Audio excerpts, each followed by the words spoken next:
All right, so we got to talk about the aftermaths of World War II today. So, first of all, there is going to be an end to empires in all of what's left of Europe. So, if you actually look at this map, you can see, you can see that like everything that was red used to belong to the United Kingdom, and everything that's pink is also used to belong to the United Kingdom. Everything that's blue belonged to France, etc. And at the end of World War II, all of these external locations, all of these colonies that the European countries had are somewhat sort of abruptly granted their independence without any real setup for having like governments to run them or anything like that.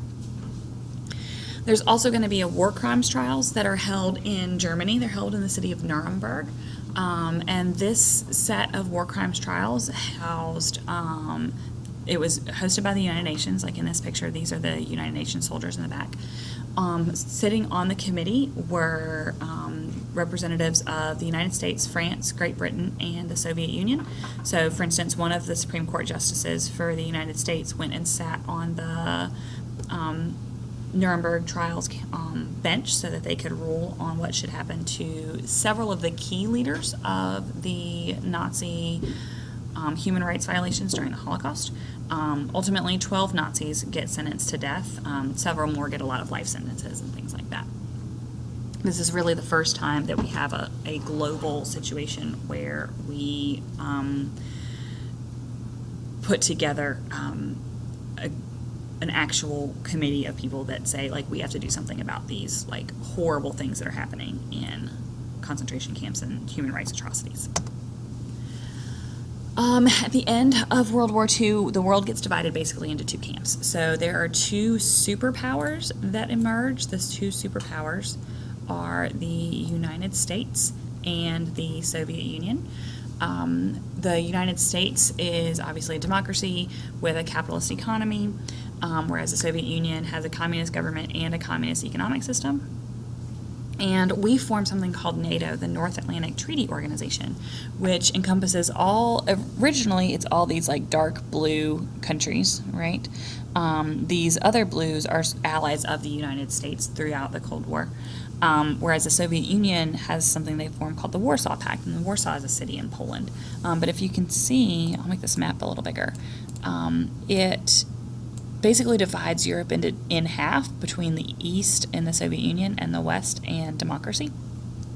And then this sort of peachish reddish color are other countries that allied with the Soviet Union. So you can see that the entire world is basically divided into United States or Soviet Union's allies, and that's going to last really through the rest of the 20th century.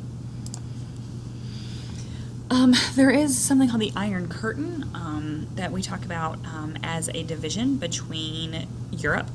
So in the western side of Europe, you have democracies and you have capitalism and you have freedom of speech and all those things that we enjoy in a democratic system. Whereas in the East, you have communist-controlled Soviet Union allied countries, including Poland, Czechoslovakia, Eastern Germany. We'll talk about the division of Germany, Yugoslavia. And all of these countries are going to have communist governments that follow what the Soviet Union tells them to do. And ultimately what's going to happen is that there's no travel between the eastern and western sections of the country. You could travel within Soviet countries, but you couldn't leave a Soviet Union country and flee into, say, Italy, because then you wouldn't come back, honestly. So you can see in this political cartoon it says no admittance by order of Joe. Joe would be Joseph Stalin.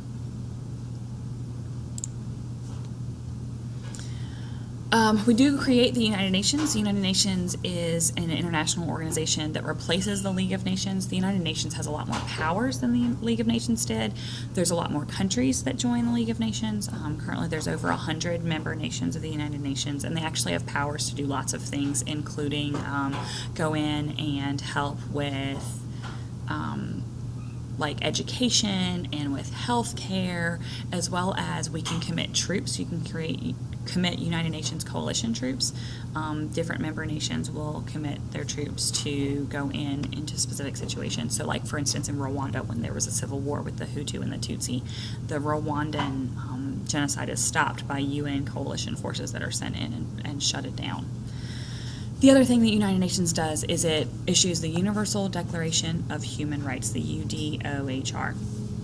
And this is a document that all member countries signed that said that it is the responsibility of the government to protect the inherent dignity and equal and inalienable rights of all members of the human family.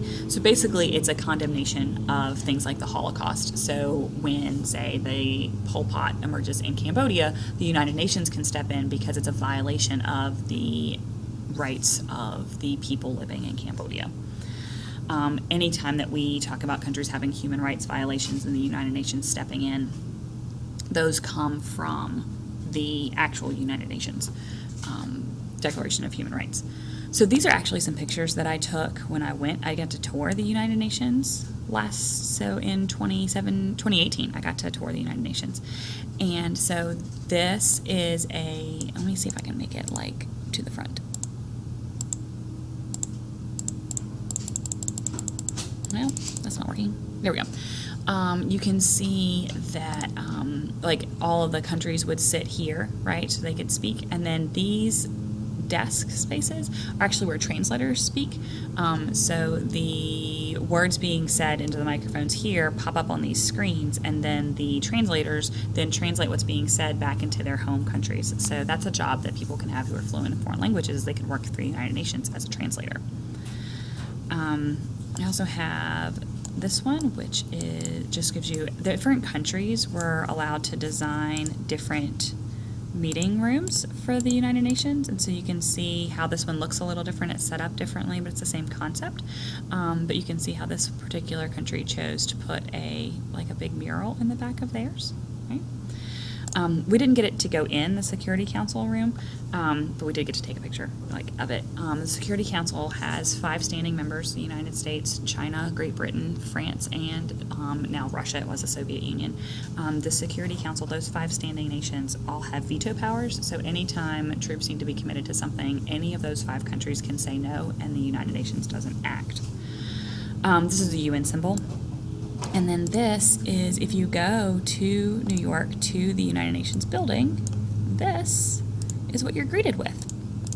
Those are the security officers, and that's the entrance, and you have to go through security. You have to take off, you have to empty your pockets, and take off your belts and that kind of thing, and you have to walk through security, just like you were getting on an airport or something like that to be able to tour. The United Nations is open to tour. You can get tour tickets 5 days a week.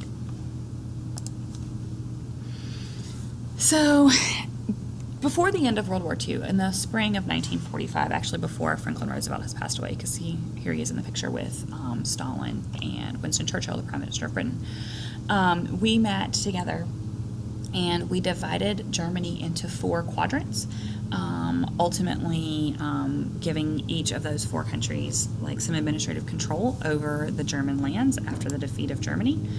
And you can see that there's a British zone, a French zone, and an American zone. But then the city of Berlin is inside the Russian zone. So we actually split the city of Berlin into 4 sections as well, which meant that we had freedom and democracy and capitalism in these 3 sections of the city of Berlin, completely surrounded by the Soviet Union.